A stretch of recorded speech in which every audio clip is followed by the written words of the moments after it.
Halo, Assalamualaikum warahmatullahi wabarakatuh. Teman-teman semua, saya Afif Ahmad. Dan kali ini saya akan membahas tentang muqabalah ya. Muqabalah ini adalah pertemuan dengan masyayikh atau para penguji dari pengajar-pengajar atau dosen-dosen di Universitas Islam Madinah. Sebelum kita masuk ke pembahasan pertanyaan-pertanyaan di muqabalah, by the way guys, yang mau beli kaos Madinah udah ready, kalian tinggal order aja di nomor yang ada di layar ya guys ya. Kalau enggak nanti saya taruh linknya di deskripsi. Jangan sampai kalian yang enggak kebagian. Yoi. saya akan garis luruskan di awal bahwasanya kalau udah daftar di Universitas Islam Madinah, itu dia bisa masuk dan bisa diterima di UNIF tanpa muqabalah. Jadi seseorang itu istilahnya muqabalah bukan suatu hal yang wajib, akan tetapi sangat ditekankan atau dianjurkan supaya kadar keterimanya itu lebih tinggi ya. Istilahnya kemungkinan keterimanya itu lebih tinggi yang ikut muqabalah. Wallahu alam. Tapi sebagian teman-teman saya juga ada yang tidak muqabalah tapi keterima di Madinah juga. Maka dari itu muqabalah bukan hal yang wajib. Jadi saya kasih tahu dari awal ini muqabalah itu bukan hal yang wajib. Jadi tidak harus yang muqabalah. Jadi yang tidak muqabalah pun bisa ada kemungkinan masuk. Baik, saya ingin cerita dulu saya waktu muqabalah. Waktu itu saya muqabalah di pesantren Albina. Ya, saya bukan lulusan Albina ya, saya lulusan MIAS Tasikmalaya.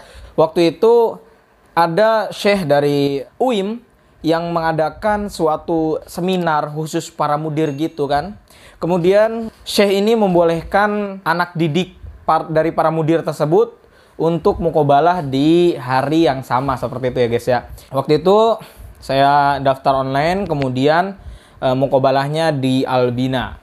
Nah, muqabalah itu tidak harus face to face satu orang. Jadi bisa jadi muqabalah itu rame-rame. Contoh, syekhnya ada satu dan yang dimuqabalahinya ada 2 atau 3 bahkan sampai 6 atau 7. Dulu saya juga waktu itu emang waktunya rada mepet ke sholat zuhur, tapi ya nggak terlalu mepet banget sih, jadi 6 orang. Jadi saya tuh langsung barengan 6 orang. Dan ditanyanya pun ganti-gantian gitu loh, langsung berderet. Nah, kita langsung masuk pembahasan pertanyaan apa aja sih yang biasa ada di muqabalah tersebut guys ya. Jadi tidak mesti pertanyaannya itu seperti yang saya paparkan sekarang, akan tetapi insya Allah ya keluarlah sebagian besarnya yang saya paparkan sekarang. Yang pertama pasti Anda ditanya tentang hafalan Al-Quran. Nah, muncul pertanyaan, berapa sih minimal hafalan Al-Quran di Universitas Islam Madinah? Wallahu alam, sebenarnya nggak ada batasannya, tapi cari aman saja ya minimal 2 juz atau 3 juz ya. Jadi siapin aja sekitar 2 juz atau 3 juz. Karena insya Allah itu sudah masuk standar lah. Ya sebenarnya nggak ada dari sanonya minimal berapa. Yang penting ada hafalan seperti itu guys ya. Bahkan yang mu'alaf pun, yang dari Kristen baru masuk Islam pun, itu bisa bisa diterima di Universitas Islam Madinah guys. Nah, hafalan Al-Quran itu kalian jawab dengan jujur, atau mungkin kalian jawab dengan berapa juz yang Anda yakin. Yang kamu yakin itu berapa juz. Contoh, si A ini hafalnya itu sudah hafal 20 juz. Akan tetapi dia yang yakin dia sudah benar-benar hafal itu cuman 5 juz. Nah, dia itu jangan bilang bahwa dia hafalannya 20 juz. Ngerti nggak? Jadi, kalau dia hafalannya 20 juz tapi yang yakin 5 juz, bilang ke saya hafalannya 5 juz. Kayak gitu. Karena ada kejadian yang waktu muqabalah sama saya kan berenam muqabalah. Nah, itu salah satu dari yang 6 orang ini, itu dia punya ijazah hafal Quran 30 juz. Tapi pas ditanya sama syekhnya, kamu hafal berapa? Kata dia apa? Saya hafal 30 juz, akan tapi yang saya yakin saya hafal, yang saya mungkin itu cuma 5 juz. Apa kata syekhnya? Aina khamsa wa ishrin? Mana 25-nya? Sambil nada tinggi. Dan waktu itu saya hafalannya alhamdulillah udah sekitar 9 juz. Tapi saya ngakunya yang yakin saya 3 juz. Jadi saya bilang pas ditanya sama syekh, berapa hafalannya? Langsung saya jawab 3 juz ya syekh. Tapi ya pakai bahasa Arab. Nah, saya nggak minder. Saya berenam. Nih, ada 6 orang yang muqabalah bareng. 5 orangnya itu 30 juz. Bayangin, orang nyebutin salasin. 30. Tapi saya bilang apa? Salasah ajza. 3 juz. Tapi saya yakin dan saya pede karena saya nggak mau bohong. Saya pura-pura 30 juz aja lah biar syekhnya senang. Loh, nggak gitu. Yang 30 juz bener-bener ditesnya 30 juz. Waktu itu kan ada 6 orang yang 4 orang itu dites. Jadi pertanyaan ini, hafalannya 4 orang itu dulu yang dites hafalannya. Yang 30 juz itu. Nah, yang satu ini yang ngakunya 30 juz tapi yang hafalnya cuma 5, dia paling terakhir. Nah, setelah yang 4 itu selesai tes hafalan Quran, baru saya yang 3 juz ini. Dan yang terakhir dia nih. Dia terakhir di Muqabalah yang ngakunya 30 juz tapi yang hafal cuma 5 juz. Jadi itu sebuah triks. Kalau misalkan kalian hafal 3 juz, tapi kalian yang yakin itu 1 juz, bilang ke Syekh, saya hafal juz amma, saya hafal juz 30. Bilang, nggak apa-apa, karena jujur kita emang yang mungkin segitu. Jangan kita bilang, saya sudah pernah hafal sekian, tapi saya yang mungkin sekian. Aduh, itu ya meragukan gitu loh. Karena kita tuh harus ngasih jawaban yang yakin dan bisa meyakinkan Syekh tersebut. Itu trik ya. Jadi pasti hafalan Quran pasti ditanya dan itu triksnya. Jadi jangan sampai Anda ngaku-ngaku hafalan banyak. Ya emang udah pernah hafal tapi kan nggak mungkin. Nah, jadi kasih tahu ke Syekh yang mungkin sekian gitu. Jadi jangan bilang yang mungkin. Syekh, saya hafalan saya sekian. Kayak gitu. Ya, sama aja. Kalau misalkan orang hafal 5 juz, udah pernah hafal, tapi yang mungkin cuma 2 juz.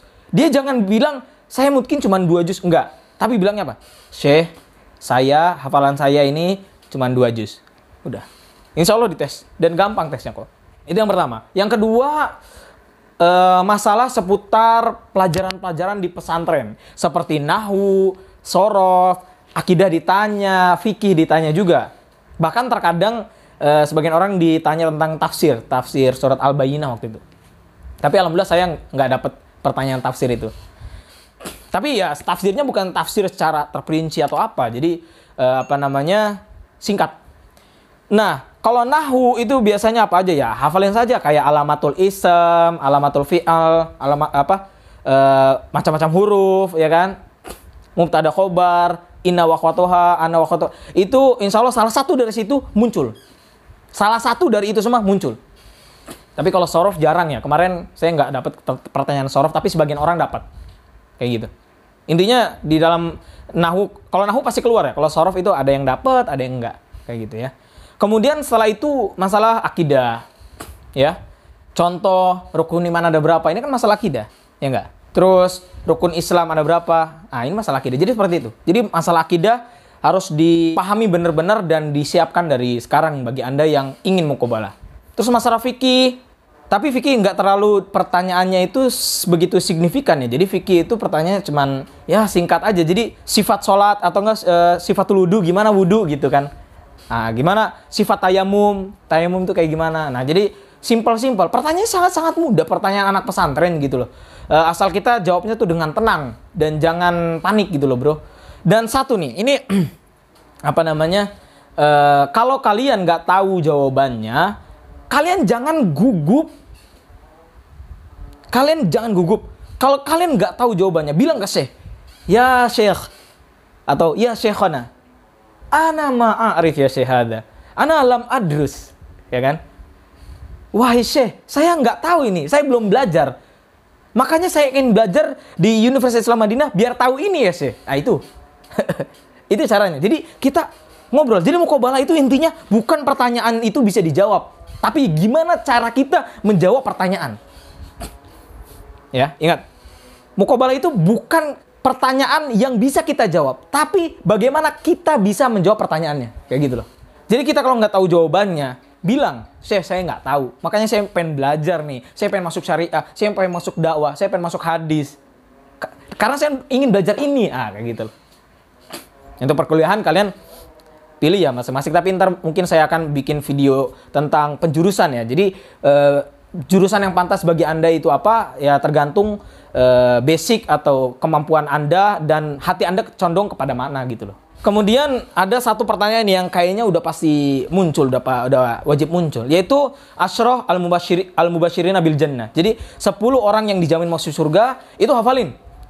itu insya Allah keluar. Jadi semua teman-teman Ana itu yang ikut Mugabala itu ditanya semua sih tentang Asyram Mubasyirin bil Jannah. Insya Allah itu keluar lah. Ya insya Allah kalau nggak disuruh sebutin 3 atau 4 gitu.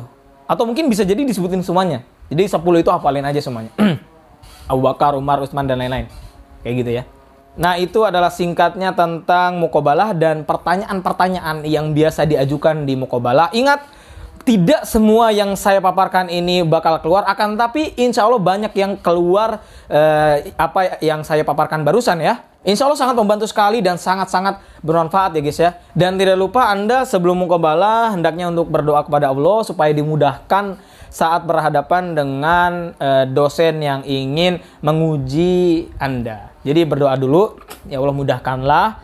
Ya, karena tidak ada kemudahan kecuali yang Engkau mudahkan. Jadi seperti itu berdoa sama Allah, karena kita bisa menjawab atau kita bisa ngobrol sama syekh atau pengujinya itu karena Allah takdirkan, karena Allah yang memberi kemampuan kepada kita dan Allah yang memudahkan kita. Jadi bukan karena pure kemampuan kita, tidak bro. La haula wala quwata illa billah. Ya enggak? Tidak ada daya dan upaya, tidak ada kekuatan kecuali dari Allah. Jadi seperti itu ya guys ya. Ini video insya Allah sangat bermanfaat sekali. Bagi Anda yang ingin manfaat ini tersebar dan Anda mendapatkan pahalanya, Anda bisa share ke teman-teman kalian. Anda juga bisa subscribe ya. Yang mau subscribe, yang enggak juga nggak apa-apa sih. Tapi ya kalau subscribe Anda bisa mendapatkan informasi video yang sangat-sangat penting dan lebih penting dari yang video sebelumnya atau apalah intinya. Di channel ini insya Allah akan ada sesuatu yang bermanfaat, baik itu hiburan, tutorial, dan juga informasi tentang Madinah ini dan lain-lain ya guys ya, atau mungkin motivasi.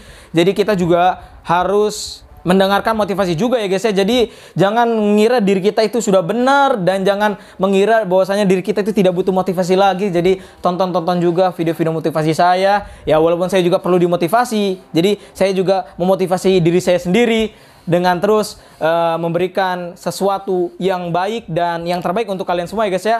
Terima kasih yang udah nonton. Silahkan share video ini. Assalamualaikum warahmatullahi wabarakatuh.